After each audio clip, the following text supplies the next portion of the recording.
እንከፍታለን። ሮሜ ምዕራፍ 5 ከቁጥር 1 ጀምሮ ያለውን ቃል አነባለሁ። ሮሜ ምዕራፍ 5 ከቁጥር 1 ጀምሮ እንደዚህ ይላል።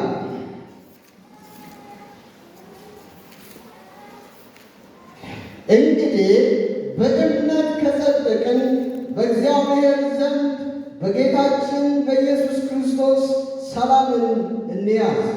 በእርሱ ደግሞ ወደ ቆምንበት ወደዚህ ጸጋ በእምነት መግባት አግኝተናል። በእግዚአብሔር ክብርም ተስፋ እንመካለን። ይህም ብቻ አይደለም፣ ነገር ግን መከራ ትዕግሥትን እንዲያደርግ፣ ትዕግሥትም ፈተናም ተስፋን እንዲያደርግ እያወቅን በመከራችን ደግሞ እንመካለን። በተሰጠን በመንፈስ ቅዱስ የእግዚአብሔር ፍቅር በልባችን ስለፈሰሰ ተስፋ አያሳፍርም።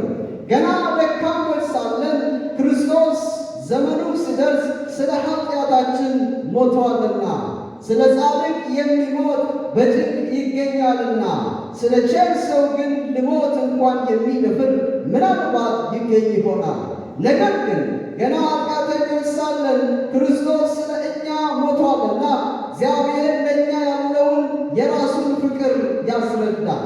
ይልቁንም እንግዲህ አሁን በደሙ ከጸደቅን በእርሱ ከቁጣው እንድናለን።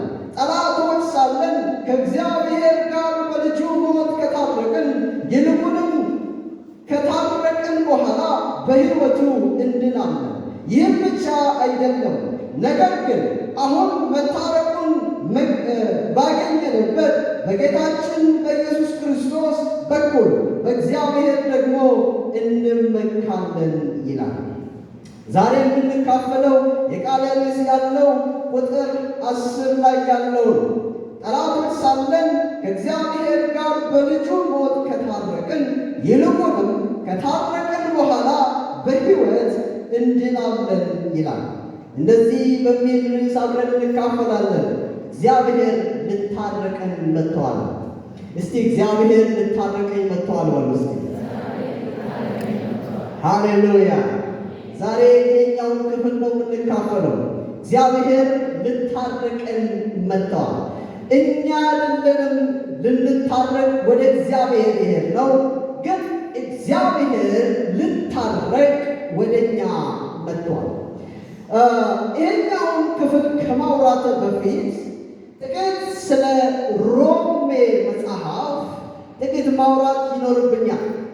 የሮሜ መጽሐፍ በሚጻፍበት ጊዜ ሐዋርያው ጳውሎስ ያለው በግሪክ በቆሮንቶስ ያለው ግሪክ በቆሮንቶስ ውስጥ ሆኖ በ57 ዓመተ ምህረት አካባቢ ነው ይሄ ደብዳቤ ለሮሜ ሰዎች የተጻፈው። የሮሜ መጽሐፍ ስፔሲፊክ ሜሴጅ ከሚባሉት ውስጥ አንዱ ወይም ይሄ አጠቃላይ መልእክትና የተወሰነ ከተማ ላይ ላሉ ሰዎች የሚጻፍ ደብዳቤዎች ይለያያል። ለምሳሌ የአንደኛ ዮሐንስ የይሁዳ መልእክት ሲጻፍ በተለያዩ ስፍራ ተበትነው ለሚገኙት አማኞች ነው የተጻፈው። የተወሰነ ከተማ አናገኝም። እነዚህ መጽሐፎች ስናገኝ ለምሳሌ ለቆሮንቶስ ቤተክርስቲያን ተብሎ በቆሮንቶስ ከተማ ውስጥ ለምትገኝ ቤተክርስቲያን የሚል ስፔሲፊክ አይደለም። የአንደኛ ዮሐንስ ወይም የጴጥሮስ መልእክት የምንላቸው። ይሄኛው የሮሜ መጽሐፍ የሮሜ መልእክት ግን ስፔሲፊክ ለሮም ቤተክርስቲያን የተጻፈው በሮም ከተማ ውስጥ ለምትገኝ ቤተክርስቲያን ነው ይሄ ደብዳቤ የተጻፈው። መቼ ነው የተጻፈው? በ57 ዓመተ ምህረት አካባቢ ነው የተጻፈው። ይሄ የሮሜ መጽሐፍ ጳውሎስ ለሶስት ዓላማ ነው የሚጽፈው።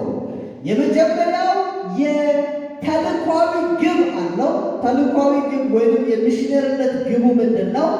ጳውሎስ ወደ ሮም እየሄደ ስለሆነ በቱርክና በግሪክ ወንጌልን ሲሰብክ ቆይቷል። በምስራቅ አካባቢ ላሉ አሁን ወደ ምዕራብ እየሄደ ስለሆነ ወደ ሮምና ወደ ስፔን እየሄደ ስለሆነ ያንን አካባቢ ከመሄዱ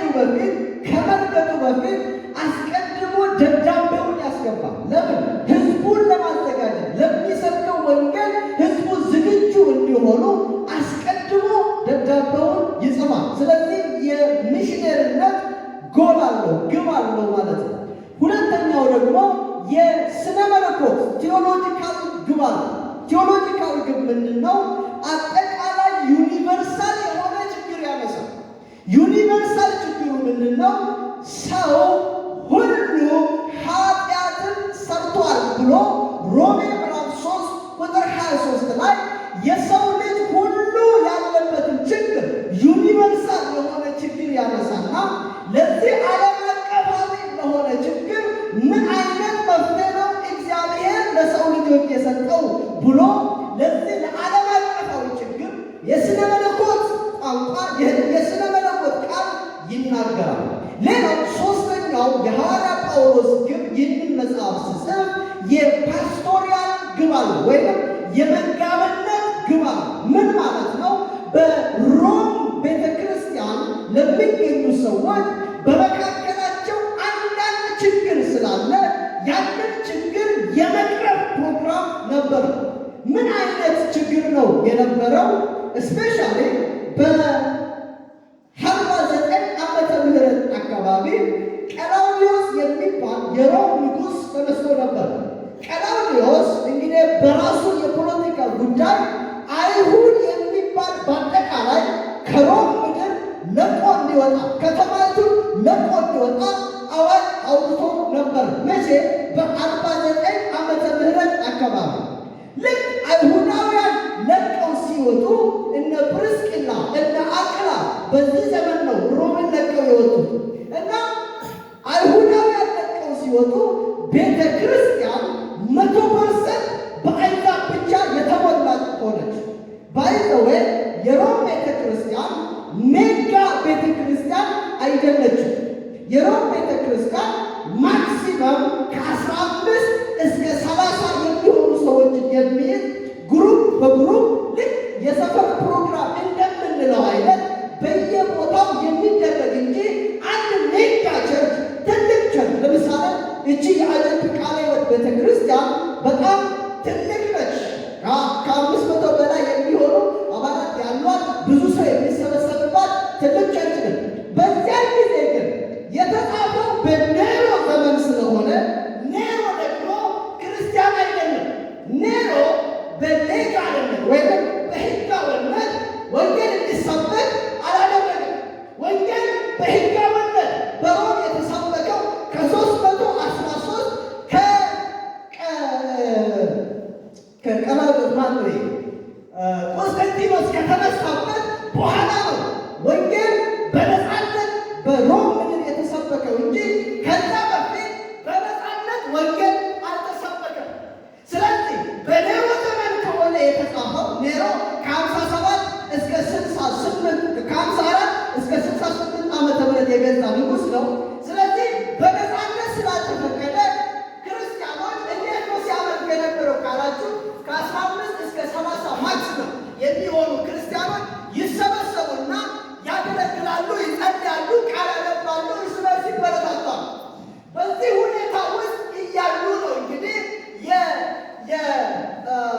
ንጉሥ በ49ኛ ክፍለ ዘመን የተነሳው ቀላውዲዮስ የሚባለው ንጉሥ አጠቃላይ በሮም ግዛት ውስጥ አይሁድ ለቀቅ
ያሰበውን የሚጽፈው ማለት ነው።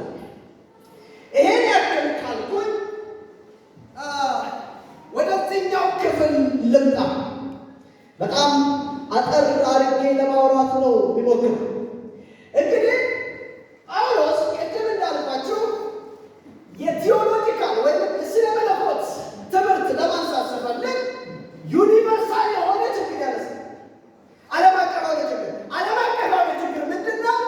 የሰው ልጅ በአጠቃላይ ኃጢአተኛ ነው። የሰው ልጅ አይዛብም፣ አይሁድም፣ ግሪካዊውን፣ የታጠቁን፣ ዘሪትን ይሁን ምናምን ሰው ከሆን ኃጢአት አለብን የሚል ዩኒቨርሳል ችግር አነሳ። ካነሳ በኋላ ይሄ ኃጢአት ደግሞ የራሱ የሆነ ውጤት አለ ብሎ ምዕራፍ 6 ቁጥር 23 ላይ ምን ብሎ ያነሳል? የኃጢአት ደመወዝ ምንድን ነው? ሞት ነው ብሎ ያነሳል።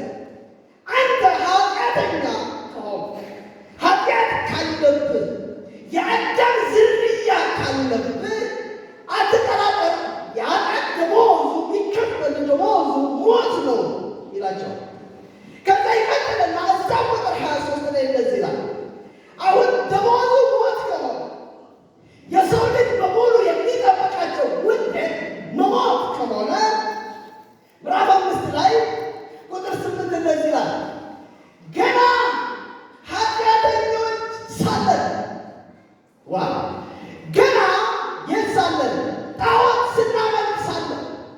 ከዚህ መካከል ያላኖች ከጠንቋይ ባግራውንድ የመጣ ሰው ይኖራል። ጠንቋይ ሲያመልክ፣ ቡና ሲያፈላ፣ ጀበና እያመለከ የቆየ ሰው ሊኖር ይችላል። ገና ጀበና ስታመልክ ሳለን፣ ገና ለጠንቋይ ቡና እያፈላ ሳለን፣ ገና ለዛፍና ለአዞ ለዘንዶ ምናምን ስንሰልም ሳለን፣ ገና አጋንንትን ፈርተን ስንቀጠቀጥ ሳለን፣ ገና ኃጢአተኞች ሳለን፣ አንተን ክርስቶስ የሚባለው ስም ገና ሳሰማ፣ ገና ሳታውቅ፣ ገና ኃጢአተኞች ሳለን ይላል ክርስቶስ ስለ ኃጢአታችን ሞተ።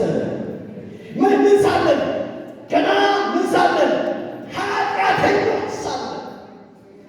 ገና ኃጢአተኞች ሳለን ክርስቶስ ስለ ኃጢአተኞች እዚህ ቤት መተን ነው ስብከት የለመድነው። እዛማ ኃጢአተኞች ነበሩ። እዚህ ቤት መተን ነው ጸሎት የለመድነው። እዚያማ የሚጠፉ ነበረ። እዚህ ቤት መተን ነው አምልኮ እልልታ የለመድነው። ኢየሱስ ግን የሞተው አምልኮ ጀምረን አይደለም፣ ጸሎት ጀምረን አይደለም፣ ዝማሬ ጀምረን አይደለም። ገና ዝማሬ ሳንጀምር፣ ገና ጸሎት ሳንጀምር፣ ገና እንደነ ስብከት ሳንጀምር፣ ገና ኃጢአተኞች ሳለን ክርስቶስ ስለ ኃጢአተኞች ሞተ። እስቲ ክርስቶስ ስለ እኔ ሞተ በሉ እስቲ። ሃሌሉያ! እኛንም ቸርች መጥቼ ተለውጬ ታጥቤ ታጥኜ ጌታ ወደደኝ የምንል መጽሐፍ እንደዛ አይልም። መጽሐፍ የሚለው እንደዚህ ነው። ገና ኃጢአተኞች ሳለን፣ ገና ሙታን ሳለን፣ ገና የበረሃ ወይራ ሆነን ሳለን፣ ገና በፍርሃት ውስጥ ሳለን፣ ገና ኃጢአት ሰለጥነብን፣ ሞት ሰለጥነብን፣ ሰይጣን ሲገ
እሺ እኛ ሀበሾች በጣም በምሳሌ ስለሚገባን በምሳሌ ማውራት ደስ ይለኛል።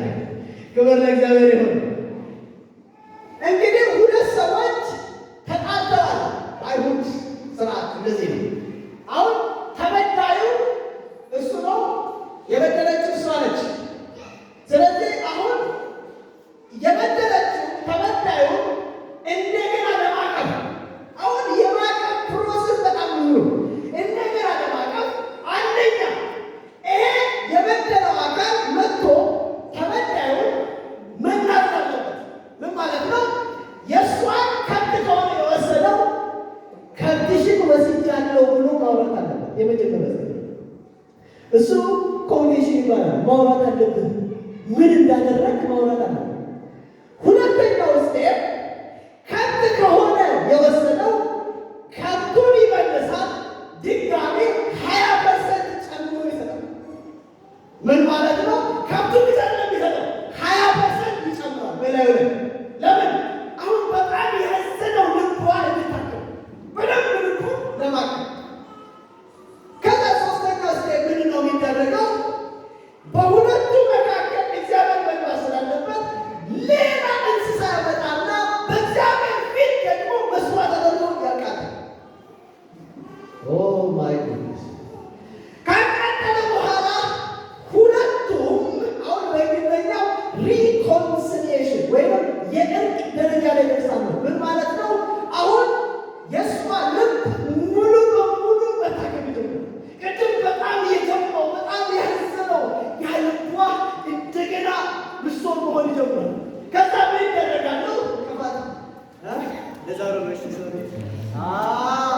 እንደዛ ይተቃቀፋሉ ማለት ነው። ከዛ ከዚህ ቀደም አብሮ ሊበሉ ከሆነ አብሮ ይበላሉ፣ አብሮ ሊጫወቱ ከሆነ አብሮ ይጫወታሉ፣ አብሮ ሊጓዙ አብሮ ሊሰሩ ከሆነ አብሮ ይሰራሉ። ለምን? ሙሉ በሙሉ ልቧ ታክሟልና። አሁን ግን እኛንና እግዚአብሔርን ክርስቶስ ለማስታረቅ እኛንና አብን ክርስቶስ ለማስታረቅ ቅድም የተበደለች እሷ ነች፣ በዳይ እሱ ነው። አሁን ግን ተቀላቅሎች ነው። የበደልነው እኛ ነን፣ ያጠፋነው እኛ ነን፣ ኃጢአተኛው ነው እኛ ነን። ግን የተበደለው እግዚአብሔር ዓመፅ የተደረገበት እግዚአብሔር እሱ ሳይመጣ ቀድሞ ወደ እኛ መጣ። ሃሌሉያ! እኛ ይቅርታ ሳንጠይቀው እግዚአብሔር ይቅርታ አልጠይቅ። አይዟችሁ በቃ ትቻለሁ። ትናንት ያጠፋችሁትን ሁሉ ያውቁ አንድ ምስቴክ አይደለም። ይኸውላችሁ ትናንትና በጉን ማዘጋጀት አለበት የበደለው ሰው ነው። አሁን ግን የዓለምን ኃጢአት የሚያስወግድ የእግዚአብሔር በግ በጉን ራሱ አዘጋጅቶ ራሱ ወደኛ መጥቶ እስካለንበት ደርሶ ኃጢአታችንን አጥቦ እንደገና ወደ ሰው ልጆች መጣና አቀፈ። ሃሌሉያ!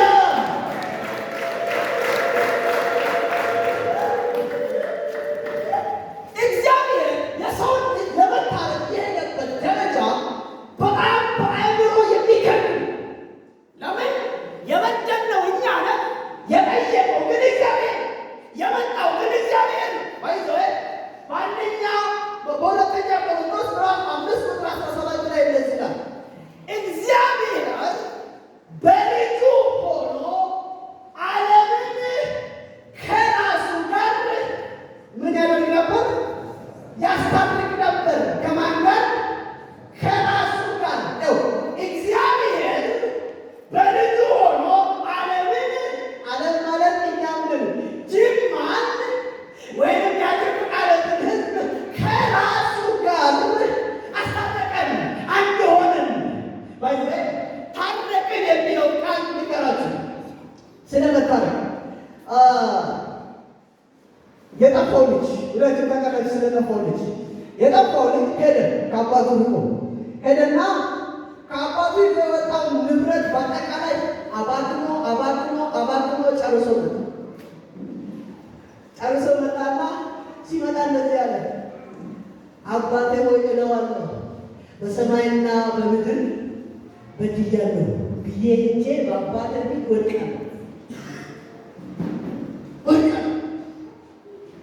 ከዛስ አባቴ እንደዚህ እንኳን ባይቀበልም እንደ ባሪያዎቹ አድርጎ ከሚቀበል ብሎ መጣ። የሚገርማችሁ ልጁ ገና አባትየው እያየው ነበረ። ይሄ ልጅ ወይም ልጅ እያለ ነበር። ከዛ ልጁ ገና ከሩቅ እየመጣ መሆኑን አባትየው ሲያይ ልጁ አይደለም ወደ አባትየው ይሮጣል። ይገርማችሁ አባትየው ነው ወደ ልጁ ይሮጣል። ወገኖች አባትና ሴቶች ይላችሁ እግዚአብሔር እኛን አይቶ እኛ አይደለንም ወደ እግዚአብሔር ነው። መጽሐፍ እንደዚህ ይላል፣ ዓለም በጨለማ ስለሆነች ከብርሃን ይልቅ ጨለማን ወደዱ ይላል በዮሐንስ ወንጌል ላይ። ያማለት እኛ ወደ ብርሃን የሚወጥ ኔቸር አልነበረንም፣ ወደ ጨለማ ነው የምንወጣው። እኛ ችግራችን ወደ እግዚአብሔር አይደለም ስንወጥ ነበር፣ ወደ ሰይጣን ነው ስንወጥ ነበር፣ ወደ ሲኦል ነው ስንወጥ ነበር። እግዚአብሔር ግን እኛ ምንም እንኳን ለእግዚአብሔር ጀርባ ሳይተን ብንሮጥ እግዚአብሔር እየሮጠ እግዚአብሔር እየገሰገሰ እግዚአብሔር እየፈለገ እየጠፋውን በግ እንደሚፈልግ እግዚአብሔር እየፈለገ እኛ እስካለንበት ድረስ ቃል ሥጋ ሆኖ ወደ ምድር መጣ፣ በመካከላችን አደረ። እኛን ከአብ ጋር ወይን አስታርቀን አሁን በእኛና በእግዚአብሔር መካከል በአይሁዳዊና በአሕዛብ መካከል ፍጹም የሆነ እርቅና አንድነት ሆኗል። እስቲ እርቅን ላመጣልን ለነገሥታት ንጉሥ ለጌቶች ጌታ ለኢየሱስ ለታረደበት ክብር ይሁን።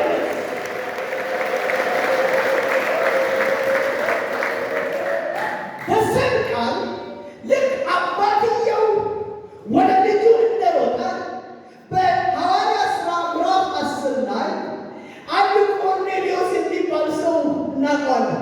ይህ ሰው ለእግዚአብሔር መስዋዕት ይሰጣል፣ ጎበዝ ነው፣ ጌታን ይወዳል። ግን ገና ወንጌልን አላወቀም።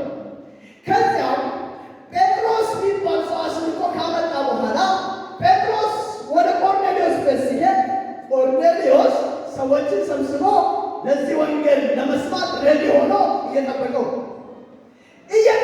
ልክ ጴጥሮስ መጣና መስቀል ላይ ስለተሰራው የደህንነት ሥራ መናገር ጀመረ። ክርስቶስ ኃጢአተኞች ሆነን ሳለ ከሰማይ ሰማያት ወረደ፣ ሥጋን ለበሰ፣ ስለኛ ሞተ፣ በመስቀል ላይ ተሰቀለ፣ ሞትን ድል አድርጎ ተነሳ። አሁን በሱ በኩል አሕዛብ ሁሉ ሰዎች ሁሉ ይታረቃሉ ማለት ሲጀምር ገና እጁን ሳይጭን መንፈስ ቅዱስ አባትየው እንደሮጠ ሮጦ እንዳቀፈው መንፈስ ቅዱስ ሊያቅፋቸው ወረደባቸው በላቸው። መንፈስ ቅዱስ ወረደ ባይዘወ አቀፈ የሚለው ዘሴም ቃል ነው። ያ መንፈስ ቅዱስ በላቸው የወረደበት አውራ that means ለካ ወንጌል ስንነገር ሰው እኔ ኃጢአተኛ ነበርኩ፣ ዋው እኔ ገና ጨለማ ውስጥ እያለሁ ክርስቶስ መጣ የሚለውን ልክ በልቡ ሲቀበል ልክ እውነት ነው ማለት ሲጀምር መንፈስ ቅዱስ ሰውየውን ማቀፍ ይጀምራል። አሁን ከመንፈስ ቅዱስ ጋር ሳትፈራራ አብረን እንድትሄድ፣ ከአብ ጋር ሳትፈራራ አብረን እንድትሄድ፣ በእኛና በእግዚአብሔር መካከል እርቅ እንዲወርድ ኢየሱስ ክርስቶስ መስቀል ላይ ደሙን አፍስሶ በእኛ ላይ የነበረውን ኃጢአትና አበሳ ኩነኔ በአጠቃላይ ማንም ሰው በአጅብ ቃለ ሕይወት ቤተ ክርስቲያን ተቀይሮ ታንጾ እዚህ ቤት የመጣ የለም። እግዚአብሔር አምጥቶ ነው የቀየረ። እግዚአብሔር አምጥቶ ነው ያቆመ። አንተማ ማን እንደሆንክ ታውቃለህ፣ እኔማ ማን እንደሆንኩ አውቃለሁ። በምህረቱ ባለጠጋ የሆነ ጌታ ግን እሱ ጌታ ግን ልታረቀኝ እየሮጠ ከሰማይ ሰማያት ስለ እኔና ስለ እናንተ ወረደልን። አጅብ ቃለ ሕይወት ይህንን አውቃ አምላኳን ማመስገን እንድትጀምር እፈልጋለሁ። እስቲ ለዚህ ለታረቀን ጌታ ለዚህ ጌታ በደሙ ላስታረቀን ጌታ አንድ ላደረገን ጌታ ህብረትን ለፈጠረ ጌታ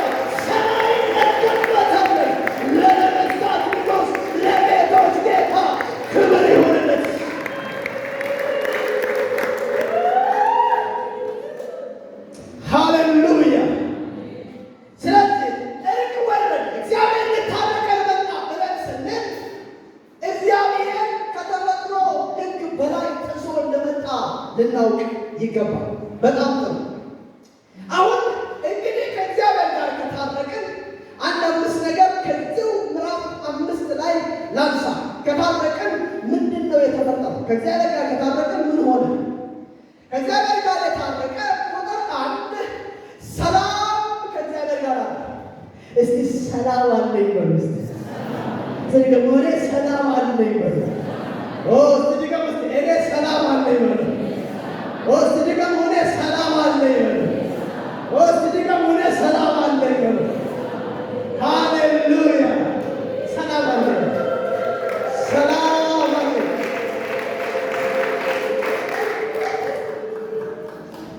ቁጥር አንድ እንደዚህ ይላል ምዕራፍ 5 እንግዲህ በእምነት ከጸደቅን በእግዚአብሔር ዘንድ በጌታችን በኢየሱስ ክርስቶስ ሰላምን እንያዝ። ምን እንያዝ? ሰላም። ምን ማለት መሰላችሁ? ሰላም ማለት ሊፈርድብኝ ነው ወይየው ቁጣው በላይ ላይ ሊፈርድብኝ ነው ከምን ስጋት ልክ ክርስቶስን አግኝተን ከአብ ጋር ስንታረቅ ከእኛ ጋር ሲተቃቀሙ ምን አለሁ ሰላም። ድሮ የታረቀ ሰው ይወል ተኮራርፎ ምናምን አንድ ቤት ውስጥ የታረቀ ሰው አንድ ቤት ውስጥ አስቀምጧቸው ወይኔ ጭንቀቱ ፍሪጅ የገባ ነው መስሎ እዛ ቤት ውስጥ ቅዝቃዜው አይሞቅም፣ ጨዋታ የለም፣ ዝምታ ነው፣ መኮራረፍ ነው። እሷ ጓዳ ስትገባ እሱ ወደ ውጭ ያለ እንደዚህ ነው። ከዛ እሷ ስትወጣ እሱ ዞሮ እንደዚህ ያለ ለምን ፊት ማየት እንኳን ይጠላል። የተጣሉ ሰዎችን አይታቸዋል።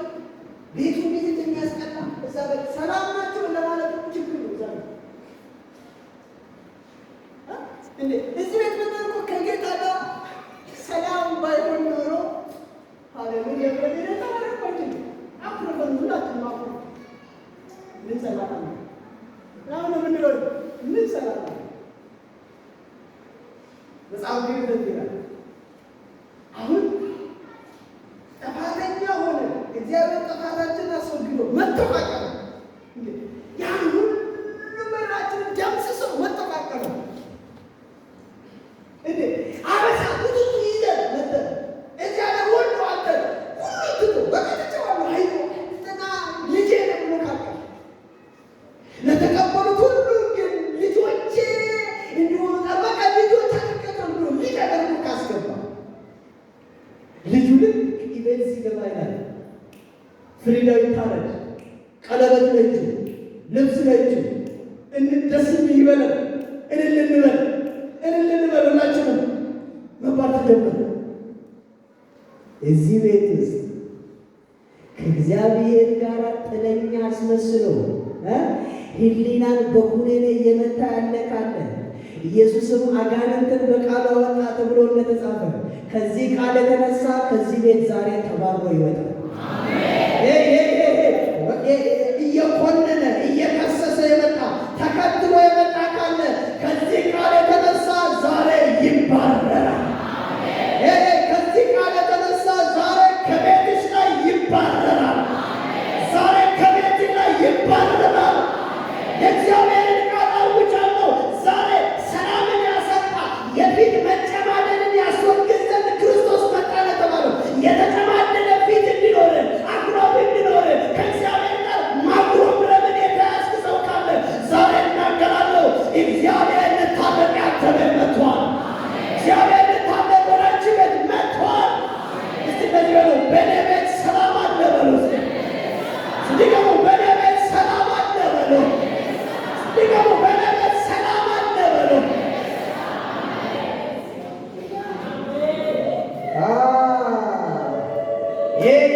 የውቀት አምላክ ዛሬ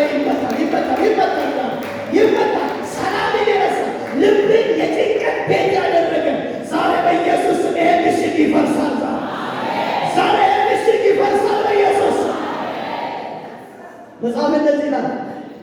ሬማ ቃል ከእግዚአብሔር ዘንድ ሲወጣ እግዚአብሔር በሰማይ ሬማ ሲናገር በምድር ላይ ያንን ቃል የሚያወራ ሰው በግሪክ ሆሞሎጊዮ ይባላል። ሆሞ ማለት ተመሳሳይ፣ ሎጊዮ ማለት ቃል ማለት ነው። ስለዚህ እግዚአብሔር ሬማ ሲናገር ደግሞ ሆሞሎጊዮ የሚያደርግ ሰው ሬማው የሚሰራውን ሆሞሎጊዮን እንደሚሰራ ይህን ቃል የተናገረው ቶማስ አይደለም።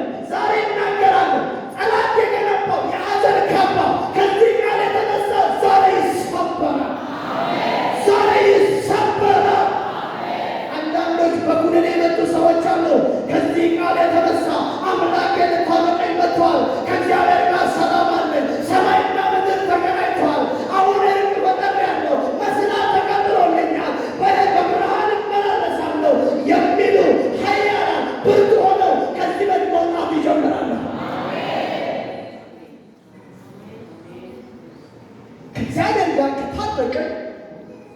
እግዚአብሔር ጋር ምን አለ? ሰላም አለኝ በሉ። ለዛሬ እንኳን እንደ ሕፃናት ተማሪ ሁኑ። እስቲ ሰላም አለኝ በሉ። ሃሌሉያ። ስለዚህ የታረቀ ሰው ከእግዚአብሔር ጋር ሰላም አለ። ሁለተኛው የታረቀ ሰው ከእግዚአብሔር ቁጣ ይድናል። ቁጥር 9 ምዕራፍ 5 ቁጥር 9 እንደዚህ ነው። ምዕራፍ 5 ቁጥር 9 ይልቁንስ እንግዲህ አሁን በደሙ ከጸደቅን በእርሱ ከቁጣው እንድናለን። እስቲ በደሙ በሉ እስቲ ጸድቄአለሁና ከቁጣው እድናለሁ። ስድገሙ በደሙ ጸድቄአለሁና ከቁጣው እድናለሁ። ሃሌሉያ። ይሄ ቃል እስቲ ለዚህ ቃል ክብር ይሆን ማለት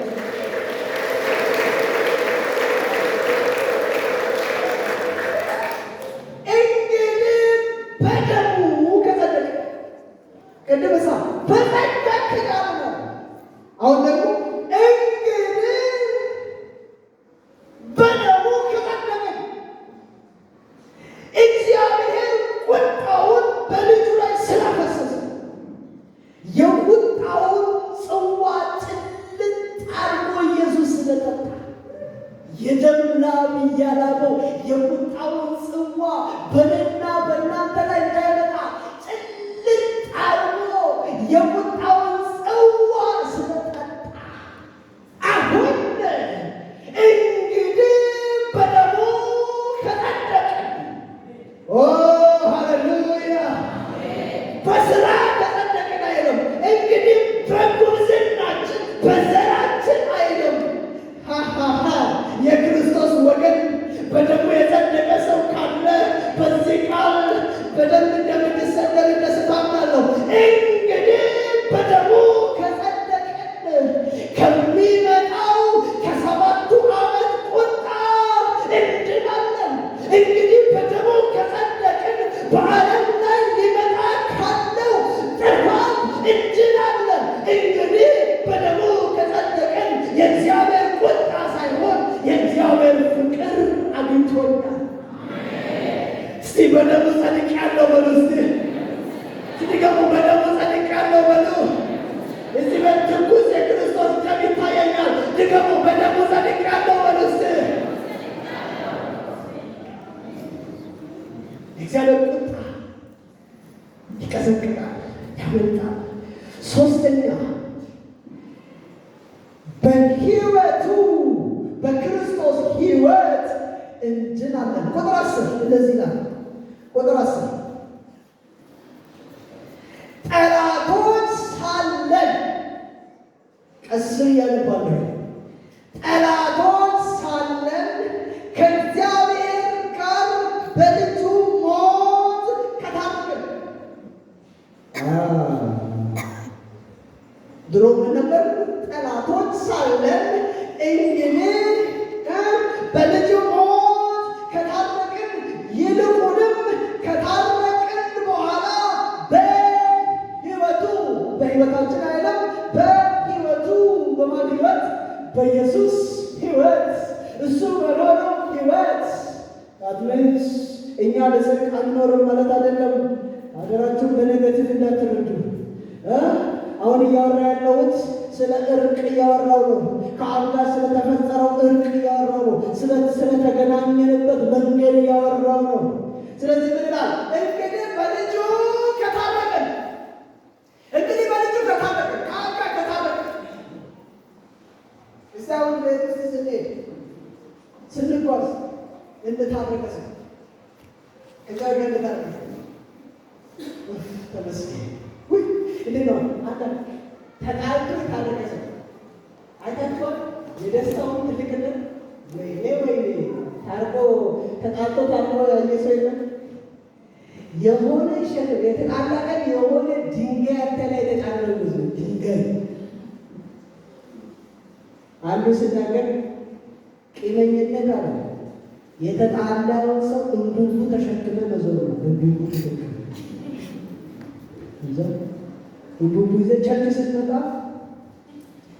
ውረድ ብለህ ታወርደውና ልክ ከዚህ ስትወጣ ይገርና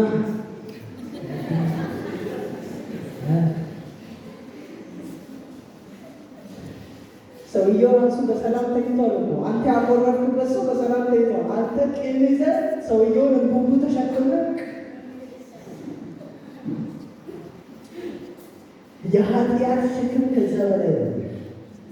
እግዚአብሔር መጣና እናንተ ሸክም የከበዳችሁ ወደ እኔ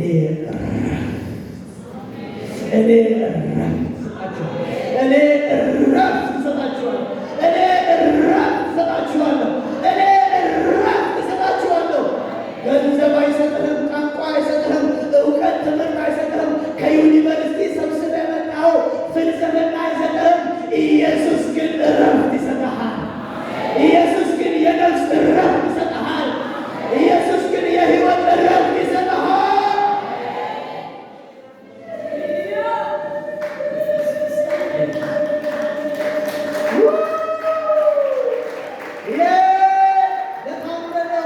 ለታምረው እዚህ ቤት ትኩስ የኢየሱስ ደም ይታየኛል። ዛሬ ትኩስ የቆየ ኃጢአትን የመነጨከውን ሳይቀር የሚያስወግድ የኢየሱስ ደም እዚህ ቤት ይታየኛል። የኢየሱስ ደም መጽሐፍ እንደዚህ ይላል፣ ከበጉ ደምና ከምስክርነታቸው ቃል የተነሳ ኃጢአትን፣ ሰይጣንን፣ ሲኦልን፣ ሞትን ድል ነሱ ተብሎ እንደተጻፈ ዛሬማ ነው ከአብ ጋር እርቅ ከተደረገ ዛሬ ይህ ሕዝብ ሁሉ በድል አድራጊነት ይመላለሳል።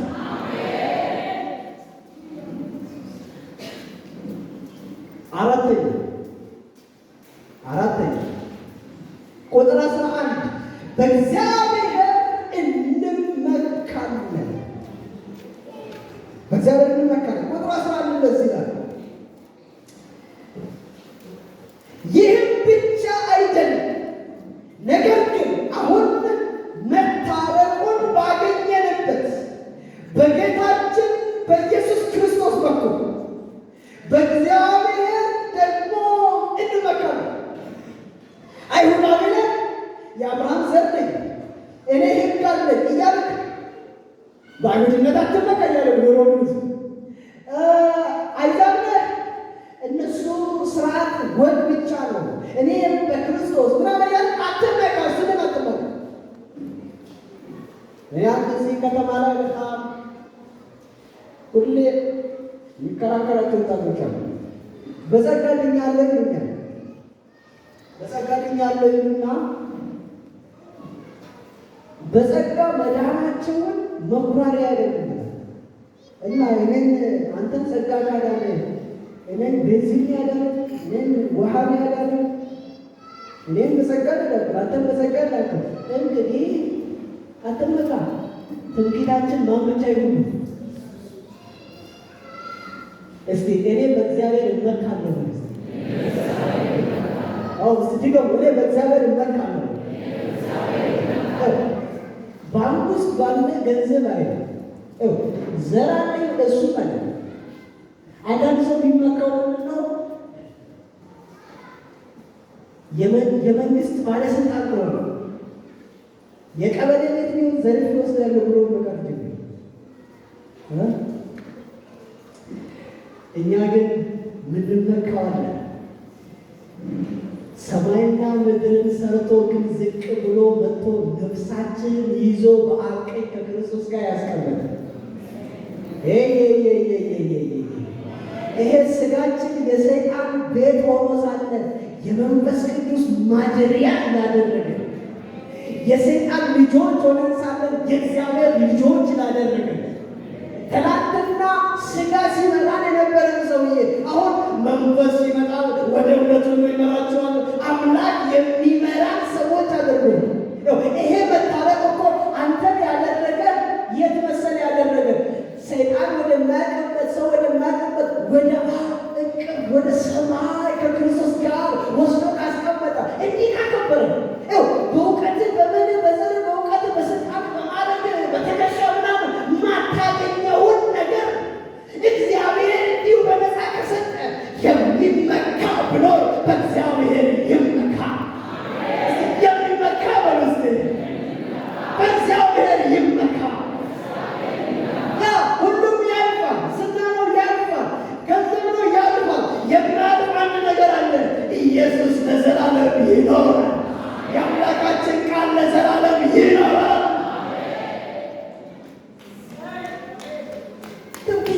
እግዚአብሔር ነው አለ ጳውሎስ።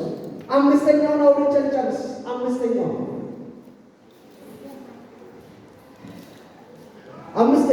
ቁጥር ምዕራፍ 8 እዛው ሮሜ ምዕራፍ 8 ላይ እንላለን። አምስተኛው ቁጥር 1 እንደዚህ ይላል፣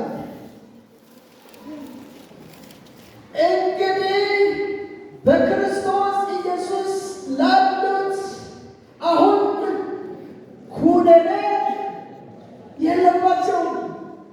ደግሞ አለ እንግዲህ በማን ላሉት? በክርስቶስ ኢየሱስ ላሉት አሁን ምን ኩነኔ ማለት አንተን አላውቅም ትናንት ማጅራት መቼ አልነበርክ ይላል መቶ ሰይጣን። አንተን አናውቅም ትናንትና ሙስና ስትበላ ነበር። አንተን አናውቅም ሰፈር ሁሉ ያወቀው አይደለም ይላል ሰይጣን። ሀገር ሁሉ ያወቀው አይደለም።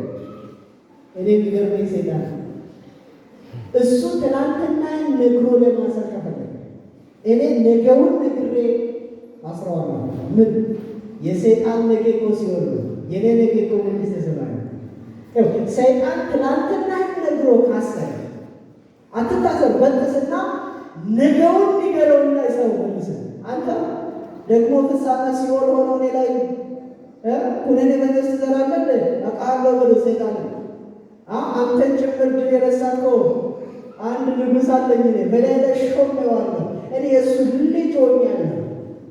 እኔ አንድ የፍርድ ቤት ቃል ደስ ይለኛል።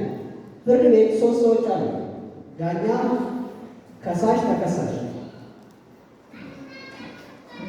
ዳኛው ኢየሱስ ነው፣ ከሳሹ ሰይጣን ነው፣ ተከሳሹ እኔና እናንተ ነው። ከሳሹ በጣም እንደዚህ ይላል፣ ይሄ ሰውዬ ኃጢአተኛ ነው። እኔም በተፈጥሮ ከአዳም ጀምሮ በዛ ላይ በየቀኑ ይበድላል ይላል ከሳሽ። ከዛ ተከሳሽም ጠበቃ ነው። ዳኛ ጠበቃ የሆነ ኢየሱስ ደግሞ እዚህ አለ፣ ተከሳሹ እኔ እዚህ አለ። ከዛ ዳኛ ጠበቃ የሆነው ኢየሱስ እንደዚህ ይላል፣ እኔ ኃጢአቱን ከፍያለሁ፣ ችግር የለም። እኔ በከፈልኩት ኃጢአት እኔ በከፈልኩት ስርየት የሚያምን ከሆነ ከሳሽ በሰላም ከዚህ ቤት ትወጣለህ ነው። ከዛ ተከሳሽ ቶማስ እንደዚህ ይላል፣ አዎ እኔ ኃጢአተኛ ነኝ፣ እኔ በጣም ጥፋት እንደሰራሁ አውቃለሁ፣ ግን ክቡር ዳኛ እርስዎ የኔን ኃጢአት ሙሉ በሙሉ እንዳስወገዱልኝ ደግሞ አምናለሁ። ከዛ ክቡር ዳኛ እንደዚህ ይላል፣ ከሳሽ እኔ በሰራሁት የደህንነት ስራ ተከሳሽ አምኗልና 100% ክፍያው ተከፍሏል፣ እሱ ነፃ ሰው ነው። አንተ 3 ለባዶ ከቤት ውጣ ይባላል። ከዛ ተከሳሽ እንደዚህ ይላል፣ ዳኛዬ ጠበቃዬ እኔና እናንተ ተከሳሽ ነበር። ከሳሹን ሰይጣን 3 ለባዶ ሸኝቶ እኛን ለዘላለም ከእግዚአብሔር ጋር ያስታረቀን ኢየሱስ ይባላል። ኦ ክብር ይሁን ለዚህ ጌታ። ሃሌሉያ ሃሌሉያ።